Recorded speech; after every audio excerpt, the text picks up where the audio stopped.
Hi friends, బాగున్నారా? మీరంతా బాగుండాలని కోరుకుంటాను. ఈ రోజు మన ఛానల్లో బగారా రైస్ చేసుకుంటాను. దానికి కావాల్సిన పదార్థాలు: ఉల్లిపాయలు, క్యారెట్, బీర్ని చిక్కుళ్ళు, టమాటా, కొత్తిమీర, పుదీనా. ఇప్పుడు ముందుగా స్టవ్ వెలిగించుకొని స్టవ్ మీద పెద్ద గిన్నె పెట్టుకోవాలి.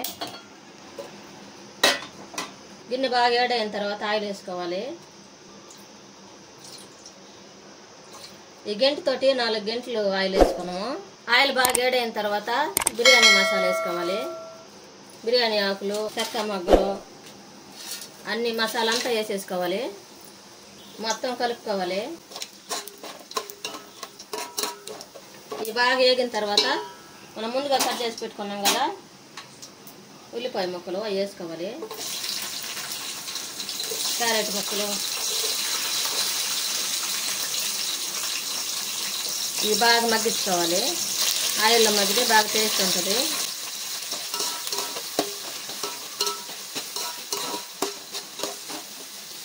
ఉల్లిపాయలు బాగా గోల్డ్ కలర్ రావాలంటే ముందుగా సాల్ట్ వేసేసుకోవాలి. 1 స్పూన్ సాల్ట్ వేసుకున్నాము.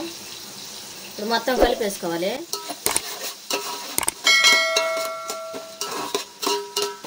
ఉల్లిపాయలు మగ్గేదాకా మూత వేసుకొని మగ్గించుకున్నాము. బాగా మగ్గినవి మనం మూత వేసుకొని మగ్గించుకుంటే ఈ విధంగా మగ్గతాయి. ఉల్లిపాయలు, క్యారెట్, బీర్నెస్ అవన్నీ. తర్వాత కొత్తిమీర, పుదీనా వేసేసుకోవాలి.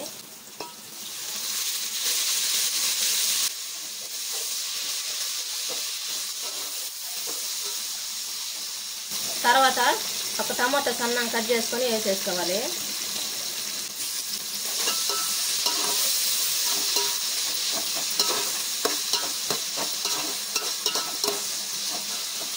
టమాటాలు మగ్గిన తర్వాత మనం అల్లం, తెల్లగడ్డలు పేస్ట్ వేసుకోవాలి. బాగా మిక్సీ పెట్టుకొని ఫ్రెష్గా వేసుకోవాలి.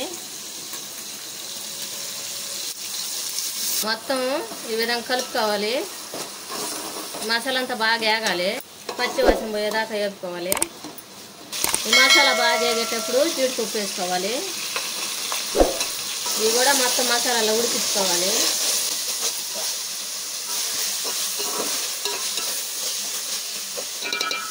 మసాలా ఉడుకుతుంది కదా, ఈ లోపల మనం నీళ్ళు కొలిసి పోసుకున్నాము. ఎన్ని బియ్యం వేసాము. దీంతో 2 గ్లాసులు బియ్యం వేసాము. 3 గ్లాసులు నీళ్ళు పోసుకున్నాము. 2 గ్లాసులు బియ్యానికి 3 గ్లాసులు నీళ్ళు పోసుకున్నాము. ఇప్పుడు ఈ మసాలాలో చికెన్ మసాలా వేసుకోవాలి. తర్వాత గరం మసాలా వేసుకోవాలి. ఒక 2 స్పూన్లు వేసుకుంటే సరిపోద్ది గరం మసాలా.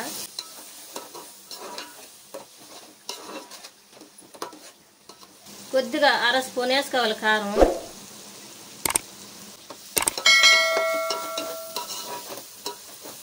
ఇప్పుడు మనం ముందుగా కొలిచి పెట్టుకున్న నీళ్లు పోసుకోవాలి. ఇప్పుడు సాల్ట్ మనకు సరిపోయినంత వేసుకోవాలి. ముందు 1 స్పూన్ వేసుకున్నాం కదా, ఇప్పుడు 1 స్పూన్ వేసుకున్నాం.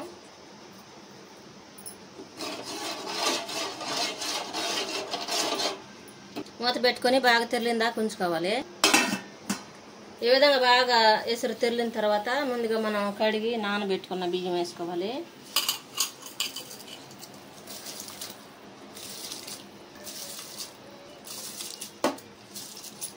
బియ్యం వేసిన తర్వాత ఈ విధంగా మొత్తం కలిపేసుకొని మూత పెట్టుకోవాలి. ఉడికిందో లేదో మూత తెచ్చుకోద్దాం. ఇప్పుడు మొత్తం కలుపుకోవాలి. లేకపోతే అడుగు అంటుకుంటుంది. ఈ విధంగా కలుపుకుంటుండాలి.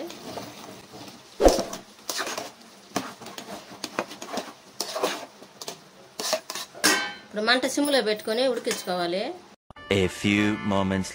ఉడికిందో లేదో చూద్దాం. నిమ్మంతా తీసేసింది. ఎంతో టేస్టీగా ఉండే బగారా రైస్ రెడీ అయింది. మీరు కూడా మీ ఇంట్లో చేసుకుని ఎలా ఉందో మాకు కామెంట్లో పెట్టండి. లైక్, షేర్ చేయండి, సబ్స్క్రైబ్ చేసుకోండి, పక్కన ఉన్న బెల్ నొక్కండి. Thanks for watching.